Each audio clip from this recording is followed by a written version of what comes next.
আমার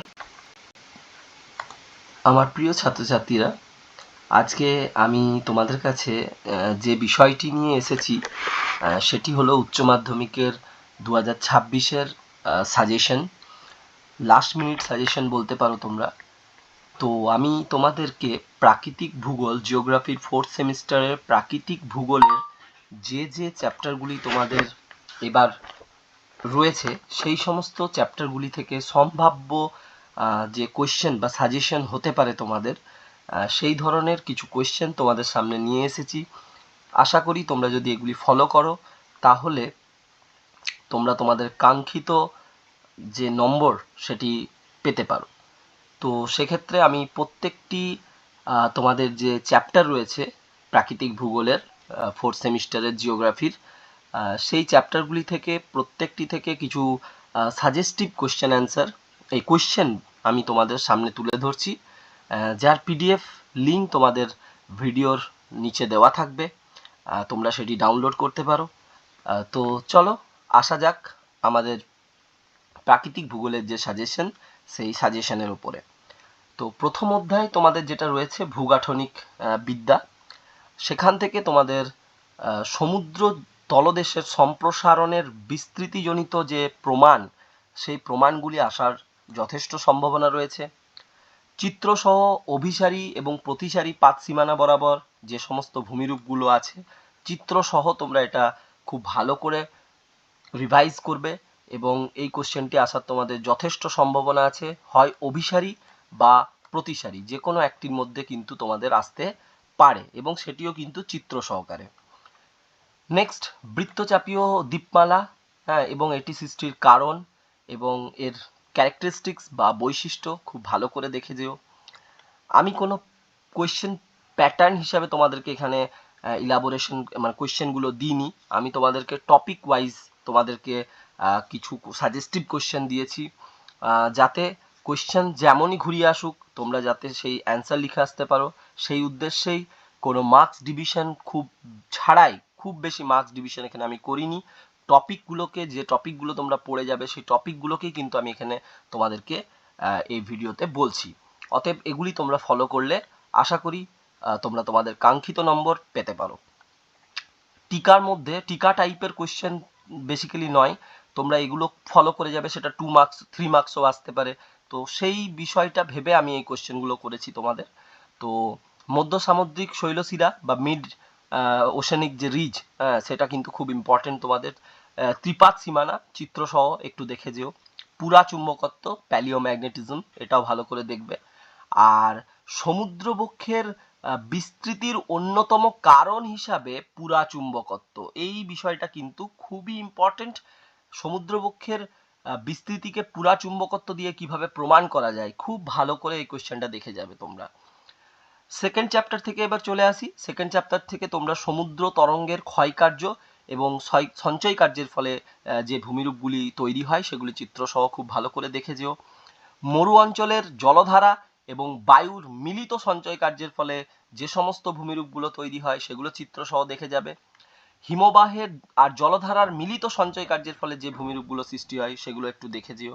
এগুলো একটু বড় কোশ্চেনের মধ্যে তোমরা ফলো করবে, এবং ছোট কোশ্চেনের মধ্যে 3 মার্কসের মধ্যে তোমরা নদীর মোহনায় বদ্বীপ গড়ে ওঠার অনুকূল পরিবেশ খুব ভালো করে দেখে যেও। তটভূমির শ্রেণীবিভাগ, এটাও খুব ভালো করে চিত্রসহ দেখে যাবে। আর বিভিন্ন প্রকার প্রবাল প্রাচীরের শ্রেণীবিভাগ, এটাও কিন্তু তোমাদের কিন্তু আসতে পারে চিত্রসহ। এই কোশ্চেনগুলি কিন্তু খুব ভালো করে ফলো করবে। এটা কিন্তু তোমাদের আমি বললাম দ্বিতীয় অধ্যায়, যেটা অর্থাৎ ভূমিরূপ গঠনের শক্তি প্রক্রিয়া যে চ্যাপ্টারটা রয়েছে তোমাদের, সেই প্রক্রিয়া থেকে। এছাড়াও এই চ্যাপ্টারেরই আরো কিছু কোয়েশ্চেন রয়েছে, যেমন উপকূলের শ্রেণীবিভাগ, বিভিন্ন প্রকার সামুদ্রিক বাঁধ, সামুদ্রিক বাঁধের মধ্যে পুরোদেশীয় বাঁধ, তোমরা খুব ভালো করে এটা ফলো করবে। রিয়া উপকূল, ফিওর্ড উপকূলের মধ্যে পার্থক্য, এবং বারখান বালিয়াড়ি থেকে শিব বালিয়াড়ি, ভ্যারি ভ্যারি ইম্পর্টেন্ট কোয়েশ্চেন, অতএব এটি কিন্তু খুব ভালো করে দেখে যেও। এবার চলে আসি তৃতীয় অধ্যায় থেকে। তৃতীয় অধ্যায় থেকে তোমরা উইলিয়াম মরিস ডেভিস বর্ণিত ক্ষয়চক্রের যে বিভিন্ন পর্যায় আছে সেটা সম্পর্কে তোমরা ভালো করে দেখে যেও, এবং বিশেষত উইলিয়াম মরিস ডেভিসের যে তত্ত্ব, ক্ষয়চক্র সংক্রান্ত তত্ত্ব, তার যে ত্রয়ী অর্থাৎ ট্রায়ো অফ ডেভিস, ত্রয়ী স্ট্রাকচার প্রসেস, যে আমরা যেটা পড়েছিলাম, landform is a function of structure process and stage, structure process and stage, এই তিনটে আলাদা আলাদা করে, এটা কিন্তু খুব ভালো করে দেখে যেও, এটা আসার চান্স রয়েছে তোমাদের। এবার নদীর পুনর্যৌবন লাভের ফলে 5টা ভূমিরূপ চিত্র সহ দেখে যেও, পেডিমেন্ট বাজাদার মধ্যে পার্থক্য, ভূমিরূপের পুনর্যৌবন লাভের ফলে গঠিত ভূমিরূপ, এবং এই পুনর্যৌবন লাভের ফলে যে সমস্ত ভূমিরূপগুলো তৈরি হচ্ছে এবং কারণ, খুবই ইম্পর্টেন্ট, ভ্যারি ভ্যারি ইম্পর্টেন্ট কিন্তু, ঠিক আছে, এটা খুব ভালো করে দেখে যাবে। আগেই বলে দিয়েছি ডেভিসের ক্ষয়চক্রের শর্ত কিন্তু খুব ইম্পর্টেন্ট। এখান থেকে শর্ট কোশ্চেনের মধ্যে তোমরা মোনাডনক, ইনসেলবার্চ, নিকবিন্দু বরাবর জলপ্রপাত কিভাবে গড়ে ওঠে, সদৃশ এবং বিসদৃশ নদীমঞ্চ কি, প্রাইমারাম্প এবং এন্ড্রাম কি, পর্যায়িত নদী কি, ক্ষয়ের শেষ সীমা কি, যার মধ্যে এই কোশ্চেনটা খুবই ইম্পর্টেন্ট, ক্ষয়ের শেষ সীমা কি, এটা কিন্তু খুব ইম্পর্টেন্ট কোশ্চেন তোমাদের। এবারে চলে আসো চতুর্থ অধ্যায়। চতুর্থ অধ্যায় রয়েছে আমাদের বায়ুমণ্ডল। তো সেখানে নাতিউষ্ণ ঘূর্ণপাতের জীবনচক্র, এটা খুবই ইম্পর্টেন্ট তোমাদের কাছে। জলবায়ু পরিবর্তনের 3টি কারণ ও প্রমাণ, এটাও খুব ইম্পর্টেন্ট কোশ্চেন। কোপেনের জলবায়ু শ্রেণীবিভাগ খুবই ইম্পর্টেন্ট এখানে।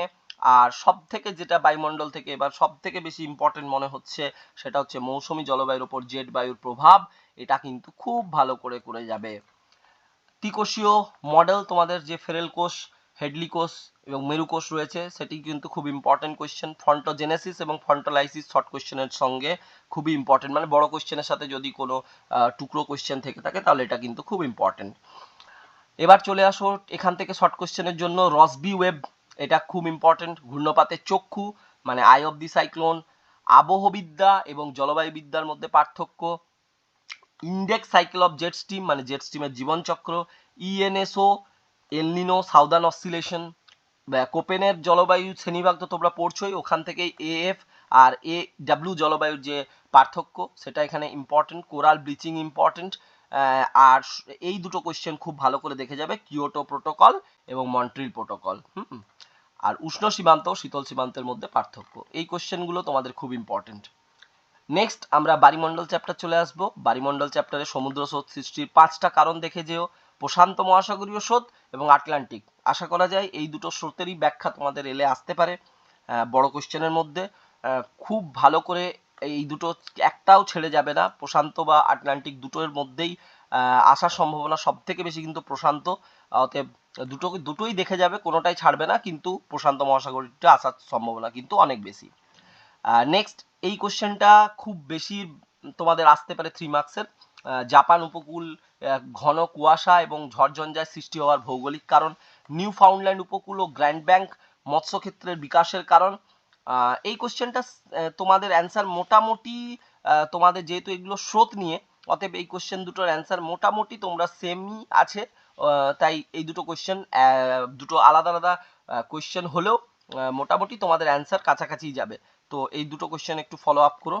আচ্ছা, এখান থেকে ছোট কোশ্চেন বা 2 মার্কস 3 মার্কস যাই আসুক, মগ্নচড়া দেখে যাবে, আগুলহা স্রোত দেখে যাবে, শৈবাল সাগর, হিমপ্রাচীর, এবং সমুদ্র স্রোত সৃষ্টির ক্ষেত্রে প্রভাব বিস্তারকারী 3টি নিয়ন্ত্রক এবং জায়র, এইটা তবে vary very important short question আসতে পারে। জায়র বড় কোশ্চেনের সাথে এটা কিন্তু তোমাদের থাকতে পারে।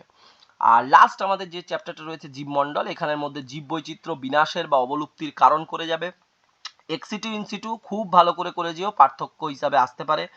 আর green data book, red data book, black data book, 3টা ডেটা বুক অবশ্যই করো। আর জীববৈচিত্র্যের প্রজাতিগত বৈচিত্র্য আর জিনগত বৈচিত্র্যের মধ্যে পার্থক্য, এটা দেখে যাবে। আলফা বৈচিত্র্য, বিটা বৈচিত্র্যের মধ্যে পার্থক্য দেখে যেও। জীববৈচিত্র্যের হটস্পট, এগুলো 2 মার্কসের মধ্যে পড়বে। Red data book, black data বুক আগেই বলেছি, গ্রিন ডেটা বুক, জিন ব্যাংক, ইনভিট্রো বা ক্রায়োজেনেটিক সংরক্ষণ, বায়োস্ফিয়ার রিজার্ভ, এইটা তোমরা খুব ইম্পর্টেন্ট, এটা খুব ভালো করে দেখে যাবে, বায়োস্ফিয়ার রিজার্ভ। হ্যাঁ, আচ্ছা, অভয়ারণ্য এবং সংরক্ষিত অরণ্যের মধ্যে পার্থক্য, ক্রান্তীয় অঞ্চলে জীববৈচিত্র্য সর্বাধিক কেন, এটিও কিন্তু ইম্পর্টেন্ট কোয়েশ্চেন হতে পারে এবারের জন্য।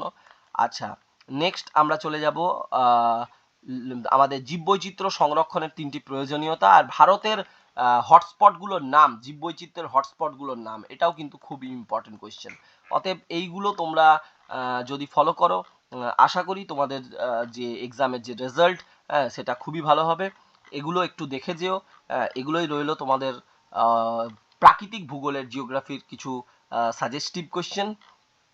আশা করি সবারই এক্সাম খুব ভালো যাক এবং তোমরা তোমাদের কাঙ্ক্ষিত নাম্বার পাও।